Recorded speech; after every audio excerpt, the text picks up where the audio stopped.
എസ്എസ്എഫിന്റെ സ്ഥാപക പ്രസിഡന്റ് ഹൈദരലി ശിഹാബ് തങ്ങളും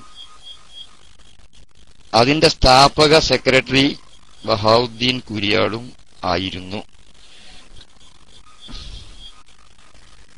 അങ്ങനെ പറഞ്ഞുകൊണ്ട് വന്നാൽ എസ്എസ്എഫിന്റെ യഥാർത്ഥ അവകാശികൾ, അതിന്റെ ഒറിജിനൽ ആൾക്കാർ ഞങ്ങളാണ്, മറുഭാഗത്തുള്ള SK-കാരാണ് എന്ന് സ്ഥാപിക്കാനായിരിക്കണം അദ്ദേഹം ഉദ്ദേശിക്കുന്നത്. പക്ഷെ അതുമായി ബന്ധപ്പെട്ട് നമുക്ക് പറയാനുള്ളത് എന്താന്ന് വെച്ചാൽ, SSFന്റെ സ്ഥാപക പ്രസിഡന്റ് ഹൈദരലി ശിഹാബ് തങ്ങളല്ല എന്നൊരു അഭിപ്രായം നമുക്കില്ല. മറിച്ച് ഹൈദരലി ശിഹാബ് തങ്ങൾ ഉൾക്കൊള്ളുന്ന പാണക്കാട് കുടുംബത്തെ കേരളത്തിലെ എല്ലാ മുസ്ലിങ്ങളും വളരെ ബഹുമാനത്തോടെയും ആദരവോടെയും അംഗീകരിച്ചിരുന്നു. പണ്ടും ഇപ്പോഴും ഒരനാദരവും അവരോടാരോടും ഒരിക്കലും കാട്ടിയിട്ടില്ല, നേരത്തെയും കാണിച്ചിട്ടില്ല. അതിന്റെ വ്യക്തമായ തെളിവാണ് കേരളത്തിലെ സുന്നി വിദ്യാർത്ഥികൾക്കൊരു സംഘടന ഉണ്ടായപ്പോ യാതൊരു തടസ്സവും ഇല്ലാതെ ബഹുമാനപ്പെട്ട ഹൈദരലി ശിഹാബ് തങ്ങളെ അതിന്റെ തലപ്പത്തിരുത്തിയത്. അവരെയൊക്കെ മാനിച്ചതുകൊണ്ട് തന്നെയാണ്. പിന്നെ ഹൈദരലി ശിഹാബ് തങ്ങളെ ഈ സംഘടനയിൽ നിന്ന് ഒരാളും പുറത്താക്കിയിട്ടില്ല. സംഘടന അന്ന് നയപരമായ ഒരു തീരുമാനമെടുത്തു. സജീവ രാഷ്ട്രീയത്തിൽ SSFന്റെ ഔദ്യോഗിക സ്ഥാനങ്ങളിൽ ഇരിക്കുന്ന ആരും സജീവ രാഷ്ട്രീയത്തിലെ ഭാരവാഹിത്വം വഹിക്കാൻ പാടില്ല. അത് സംഘടന ഐക്യകണ്ഠേനെടുത്ത തീരുമാനമാണ്. ആ തീരുമാനം എടുക്കുമ്പോ ആ ഒരു തീരുമാനത്തെ കൂടുന്ന മീറ്റിംഗിൽ പോലും ആ നയത്തെ ഹൈദരലി ശിഹാബ് തങ്ങൾ പോലും എതിർത്തിട്ടില്ല. എന്തുകൊണ്ട്? സുന്നി വിദ്യാർത്ഥി ലോകമാണ് SSFന്റെ പ്രവർത്തന മണ്ഡലം. അവിടെ രാഷ്ട്രീയത്തിന് ഒരു സ്ഥാനവുമില്ല. കലാലയങ്ങളിലെ രാഷ്ട്രീയത്തിന് എക്കാലത്തും സാംസ്കാരിക നായകന്മാരും നമ്മുടെ രാജ്യത്തെ കോടതികളും ഒക്കെ എതിരാണ്. കലാലയങ്ങളിൽ കലാപമുണ്ടാക്കുന്നത് രാഷ്ട്രീയ ബോധം കൊണ്ടാണ്. SSF വരുന്നതിന് മുമ്പ് നമ്മുടെ കേരളത്തിലെ കലാലയങ്ങളുടെ അന്തരീക്ഷം എന്താണ്? ഇപ്പോഴും രാഷ്ട്രീയ രംഗത്തുള്ള വിദ്യാർത്ഥി സംഘടനകളുടെ പേക്കൂത്തുകൾ നമ്മുടെ കലാലയങ്ങളിൽ എത്രയാണ് നടന്നിട്ടുള്ളത്? എത്ര ബസ്സുകളും വാഹനങ്ങളുമാണ് ചുട്ടരിച്ചിട്ടുള്ളത്? വിദ്യാർത്ഥികളിൽ ധാർമ്മിക ബോധം വളർത്താൻ വേണ്ടി പ്രവർത്തിക്കുന്ന ഈ സംഘടനയിൽ സജീവ രാഷ്ട്രീയത്തിൽ ഉള്ള ആളുകൾ, അന്ന് ഹൈദരലി ശിഹാബ് തങ്ങളൊന്നും സജീവ രാഷ്ട്രീയത്തിലുമില്ല. അദ്ദേഹം പാർട്ടിയുടെ ഔദ്യോഗികമായ എവിടെയോ അന്നൊന്നും എത്തിയിട്ടില്ല. പക്ഷേ യൂത്ത് ലീഗിന്റെ കമ്മിറ്റിയിലുണ്ടെന്ന് തോന്നുന്നു. എനിക്ക് അദ്ദേഹത്തിന്റെ രാഷ്ട്രീയ സാഹചര്യങ്ങളെ കുറിച്ചൊന്നും ആ കാലത്ത് എങ്ങനെയായിരുന്നു പറയാൻ കഴിയില്ല. രാഷ്ട്രീയത്തിൽ മുഖ്യമായ പങ്കാളിത്തം വഹിക്കുന്നവർ SSFന്റെ തലപ്പത്ത് ഉള്ളവർക്ക് പാടില്ല എന്ന തീരുമാനം എടുത്തപ്പോ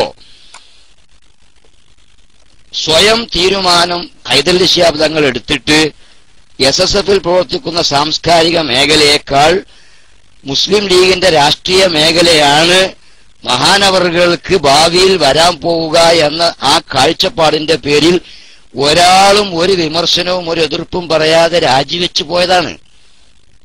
അതിപ്പോ ഇന്ന് തലപ്പത്തിരിക്കുന്ന ആ SSFന്റെ സംഘടനയിലുള്ള ആളുകൾ ആര് സജീവ രാഷ്ട്രീയത്തിൽ പങ്കാളിത്തം വഹിച്ചാലും അവരൊന്നുകിൽ സ്വയം ആ രാഷ്ട്രീയ മേഖല തിരഞ്ഞെടുത്ത് ഇറങ്ങിപ്പോവുകയോ അല്ലെങ്കിൽ അവരെ മറ്റുള്ളവർ കൂടി നീക്കം ചെയ്യുകയോ ചെയ്യും. അത് സംഘടന ഒരു നയമായി ഒരു ലൈൻ സ്വീകരിച്ചപ്പോ അത് ഇഷ്ടപ്പെടാത്തത് കൊണ്ടോ അല്ലെങ്കിൽ അതിനേക്കാൾ രാഷ്ട്രീയ മേഖലയെ തിരഞ്ഞെടുത്തുകൊണ്ടോ അദ്ദേഹം പിളർപ്പിന്റെയൊക്കെ മുമ്പ് തന്നെ ഇറങ്ങിപ്പോയതാണ്.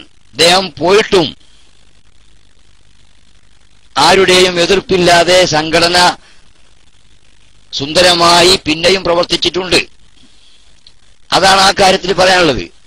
പിന്നെ ബഹാവുദ്ദീൻ കുരിയാടാണ് ആദ്യകാലത്തെ സെക്രട്ടറി. അത് ശരിയാണ്. ജാമിയ നൂരിയ അറബി കോളേജിലെ വിദ്യാർത്ഥിയായിരുന്നു. അത് രൂപീകരിക്കുന്ന കാലത്ത് അദ്ദേഹം ജാമിയ നൂരിയ കോളേജിൽ വെച്ചാണ് SSFനെ 73 രൂപീകരിക്കുന്നത്.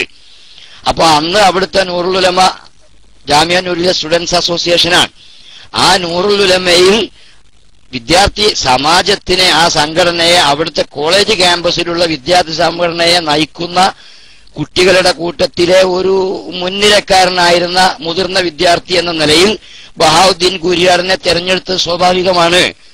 ആ ബഹാവുദ്ദീൻ കൂരിയാടൊക്കെ സെക്രട്ടറിയായി വന്നതുകൊണ്ട് തന്നെ അതിന്റെ ആദ്യകാലത്തെ പ്രവർത്തനങ്ങളെ നിരീക്ഷിക്കുന്ന ഘട്ടത്തിലാണ് സമസ്ത കേരള ജമിയത്തുൽ ഉലമ ഉണ്ടായിരുന്നത്. സമസ്ത കേരള ജമിയത്തുൽ ഉലമ പിളരുന്നതുവരെ SSF-നെ സംഘടനയുടെ കീഴ്ഘടകമായി അംഗീകരിച്ചിട്ടേയില്ല. എന്തായിരുന്നു കാരണം? ഇത് ഈ കുട്ടികൾ എന്തൊക്കെയാണ് ചെയ്യാൻ പോകുന്നതെന്ന് നോക്കി വിലയിരുത്തിയ ശേഷമാണ് ആ സംഘടനയെ അംഗീകരിച്ചിട്ടുള്ളൂ. ഞാൻ എന്റെ വന്യരായ ഉസ്താദ് EKS മുസ്ലിയാർ നവറല്ലാഹു മർക്കദഹു മഹാനവറുകളുടെ അടുത്ത് ഓതുന്ന കാലത്തൊന്നും SSF-ൽ പ്രവർത്തിക്കാൻ ഞങ്ങളെ അനുവദിച്ചിരുന്നില്ല. അതിന് കാരണം അതിന്റെ തലപ്പത്ത് ഇരിക്കുന്ന മുതിർന്ന വിദ്യാർത്ഥികളാവുന്ന ആളുകൾ ആ സംഘടനയിൽ എന്തൊക്കെ കാട്ടിക്കൂട്ടുന്നു എന്ന നിരീക്ഷണ ഘട്ടമായതുകൊണ്ട് തന്നെയാണ്. കുറെ ഉസ്താദുമാർ സംഘടനാ കീഴ്ഘടകമായി അംഗീകരിച്ചിട്ടില്ലെങ്കിലും അതിന്റെ ആശയത്തോടുള്ള യോജിപ്പിന്റെ പേരിൽ സഹകരിച്ചിട്ടുണ്ടായിരുന്നുവെങ്കിലും എന്റെ ഉസ്താദ് അന്നൊന്നും അംഗീകരിച്ചിട്ടേ ഇല്ല. ഞങ്ങളോട് പറയാറുള്ളത് SSF-ന് പ്രവർത്തിക്കാൻ പോകുമ്പോ പ്രവർത്തിക്കാനുള്ള വിഷയങ്ങളൊക്കെ പറയുമ്പോൾ ഉസ്താദ് പറയും, SSF എന്ന് പറഞ്ഞാൽ എന്താ നിങ്ങൾക്കറിയോ? SSF എന്ന് പറഞ്ഞാൽ സകലത്തിനെയും സ്വീപ്പാക്കണ ഫെഡറേഷൻ എന്ന് അന്ന് ഉസ്താദ് ഞങ്ങളോട് പറഞ്ഞിരുന്നു. പാലക്കാട് ജന്നത്തുൽ ഉലൂമിൽ പഠിച്ചുകൊണ്ടിരിക്കുമ്പോ അത് 76-ലാണ്. 73-ൽ ഉണ്ടായ SSF 76-ൽ മാറിയപ്പോ AK ഇസ്മായിൽ വഫ സെക്രട്ടറിയായി സ്ഥാനത്ത് വന്നപ്പോ ഉസ്താദ് ഞങ്ങളെ വിളിച്ചിട്ട് AK ഇസ്മായിൽ വഫയുടെ കൂടെ ചില പൊതുപരിപാടികളിലൊക്കെ ഉസ്താദിന്റെ കൂടെ AK ഇസ്മായിൽ വഫ പങ്കെടുക്കുന്ന രംഗങ്ങളൊക്കെ ഉണ്ടായപ്പോ അദ്ദേഹത്തിന്റെ പ്രഭാഷണങ്ങളും അദ്ദേഹത്തിന്റെ ക്ലാസുകളുമൊക്കെ കേട്ടപ്പോ ഉസ്താദ് ജന്നത്തുൽ ഉലൂമിൽ വന്ന ശേഷം കുട്ടികളായ ഞങ്ങളോട് പറഞ്ഞു, പിന്നെ ഇസ്മായിൽ വഫയിൽ സുന്നിയുടെ മാദ്ദയുണ്ട്, അതുകൊണ്ട് അവനാണ് ഇപ്പോൾ SSF-നെ നയിക്കുന്നത്, നിങ്ങൾ SSF രൂപീകരിക്കണം എന്ന് ഞങ്ങളോട് EKS മൂല്യർ പറഞ്ഞതിന്റെ പേരിൽ പാലക്കാട് ജില്ലയിൽ ചരിത്രത്തിലാദ്യമായി ജില്ലാ SSF രൂപീകരിച്ചത് ജന്നത്തുൽ ഉലൂമിൽ വെച്ച് ഞാനടക്കം ഉൾക്കൊള്ളുന്ന വിദ്യാർത്ഥികളാണ്. അന്ന് പാലക്കാട് ജില്ലക്കാരൻ അല്ലാതിരുന്ന കോളേജ് വിദ്യാർത്ഥി എന്ന നിലയിൽ അതിന്റെ കമ്മിറ്റി ഭാരവാഹികളിൽ ഒരാൾ കൂടിയായിരുന്ന ആളാണ് ഞാൻ. ഇത് ഉസ്താദ് പറഞ്ഞത് AK ഇസ്മായിൽ വഫ സെക്രട്ടറിയായി വന്നപ്പോൾ അദ്ദേഹത്തിൽ സുന്നത്തി ജമാഅത്തിന്റെ മാദ്ദയുണ്ട്, അതൊരിക്കലും റൂട്ട് പേച്ചു പോകില്ല, അതുകൊണ്ട് ആ സംഘടനയിൽ ഇനി ധൈര്യമായി കൂടാം എന്ന് ഉസ്താദ് പറഞ്ഞെങ്കിൽ ഉസ്താദ് ബഹാവുദ്ദീനെ പോലെയുള്ള ആളുകളെ തലപ്പത്ത് കണ്ടതുകൊണ്ടാണ് അതുവരെ സകലത്തിന് സ്വീപ്പാക്കുന്ന ഫെഡറേഷൻ എന്ന് അക്കാലത്ത് വിലയിരുത്തിയത്. ആ ഉസ്താദിന്റെ കാഴ്ചപ്പാട് തന്നെയാണ് ഇന്ന് അയാൾ ബ്രദർഹുഡിൽ എത്തിപ്പെട്ടതും. ജാമിയ നൂരിയയിൽ നിന്ന് പുറത്തിറങ്ങിയ ഉടനെ ജാമിയ നദവിയ കോളേജിലേക്ക് പോകുമ്പോൾ തന്നെ ഫൈസിമാർക്കിടയിലും പള്ളി ദർസിൽ അന്ന് പഠിച്ചിരുന്ന മുത്താലിമീങ്ങൾക്കിടയിലുമൊക്കെ ബഹാവുദ്ദീൻ പുരോഗമനവാദിയാണെന്നും പുത്തനാശയം ഉള്ളിൽ ഒളിപ്പിച്ചു നടക്കുന്ന ആളാണെന്നും ആ കാലത്ത് ഞാനൊക്കെ മുത്താലിമായിരുന്ന കാലത്ത് അദ്ദേഹത്തെ കുറിച്ച് വിമർശിക്കപ്പെടാറുണ്ടായിരുന്നു. അത് മുത്താലിമീങ്ങളുടെയും ഉസ്താദുമാരുടെ ഇടയിൽ മാത്രം ഉണ്ടായിരുന്ന ചർച്ചയാണ് ആ കാലത്തൊക്കെ. അദ്ദേഹം ഇതിന്റെ സെക്രട്ടറിയായി വന്ന കാരണത്താലാണ് അസമൂല്യരൊന്നും അന്ന് അതിൽ പ്രവർത്തിക്കാൻ ഞങ്ങളെപ്പോലത്തെ ആളുകളെ അനുവദിക്കാതിരുന്നത്. AK ഇസ്മായിൽ വഫ സാഹിബ് വന്നപ്പോ വഫയിൽ സുന്നിയുടെ മാദ്ദയുണ്ട്, അതുകൊണ്ട് നിങ്ങൾ SSF-ൽ പ്രവർത്തിക്കണം എന്ന് ഞങ്ങളോട് ഉപദേശിക്കുകയും പ്രോത്സാഹനം ചെയ്യുകയും ചെയ്തതിന്റെ ഉസ്താദിന്റെ കാഴ്ചപ്പാടിന്റെ വ്യത്യാസം ഇപ്പോ വളരെ വ്യക്തമായി കാണാം. AK ഇസ്മായിൽ വഫ സാഹിബ് ഇന്നും സുന്നത്തി ജമാഅത്തിന്റെ സേവനപാതയിൽ മറ്റു പലർക്കും ചെയ്യാൻ കഴിയാത്ത സേവന പ്രവർത്തനങ്ങളുമായി മുന്നേറുമ്പോൾ ബഹാവുദ്ദീൻ എന്ന് പറയുന്ന SSF-ന്റെ അന്നത്തെ ആദ്യകാലത്തെ സെക്രട്ടറിയായി വന്ന ആ വ്യക്തി, അദ്ദേഹം നയിക്കുന്ന സംഘടനയെ സകലത്തിനെയും സ്വീപ്പാക്കുന്ന ഫെഡറേഷൻ എന്ന് അസമൂല്യരൊക്കെ പ്രവചിച്ച ആ വ്യക്തി ഇപ്പോൾ ബ്രദർഹുഡിലും അതുപോലുള്ള വിദേഹത്തുകാരോടൊപ്പവും അവരൊക്കെ നടത്തുന്ന സമ്മേളനത്തിൽ വിദേഹത്തുകാർക്ക് വസ്ത്രക്ക വിതരണം ചെയ്യലും ഒക്കെ നമ്മൾ കണ്ടുകൊണ്ടിരിക്കുമ്പോൾ ആദ്യകാലത്ത് ഞങ്ങളൊക്കെ ആളുകളായിരുന്നു എന്ന ആ ഇമ്പാച്ചിയൊന്നും കേട്ടിട്ട് ഇന്ന് സുന്നത്തി ജമാഅത്തിന്റെ പ്രവർത്തകന്മാർക്ക് ബേജാറ് വരികയില്ല എന്ന് ഓർമ്മപ്പെടുത്തി കുമോളി ഉസ്താദ് വന്നിട്ടുണ്ട്. ഞാൻ മൈക്ക് റിലീസ് ചെയ്യുന്നു. അസ്സലാമു അലൈക്കും.